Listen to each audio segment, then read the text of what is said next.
अशाच आपल्या परिसरातील नवनवीन बातम्या पाहण्यासाठी आमचा चॅनलला सबस्क्राईब करा। शहादा तालुक्यातील वडाळी ते जयनगर फाटा या 1 किलोमीटर रस्त्यांची दयनीय अवस्था झाली असून जागोजागी खड्ड्यांचे साम्राज्य निर्माण झाले आहे। नागरिकांना जीव मुठीत धरून वाहन व पायी चालावे लागत आहे।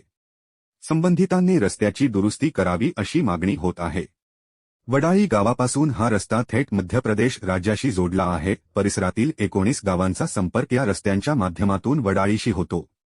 त्याचबरोबर अवजड वाहनांची देखील वर्दळ आहे। अनेक रस्त्यात जागोजागी खड्डे पडले आहेत। पावसाळ्यात खड्ड्यात पाणी साचते। शेतातून वाहून आलेली काळी मातीमुळे चिखल होतो। यामुळे वाहनधारकांना यांचा अंदाज येत नाही। यातून अपघात होतात। अनेक वेळा दुचाकीस्वार जायबंद झाले आहे। प्रसंगी खड्ड्यांमुळे वाहनधारकांमध्ये वादातून हाणामारी होतात।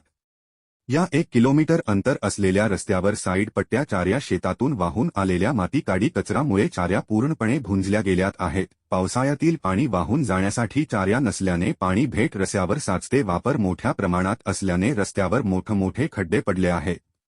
संबंधित विभागाने त्वरित लक्ष घालून चार्या खोदून रस्त्यांची दुरुस्ती करावी अशी रास्त मागणी होत आहे। श्री न्यूज मनोज महाजन वडाळी।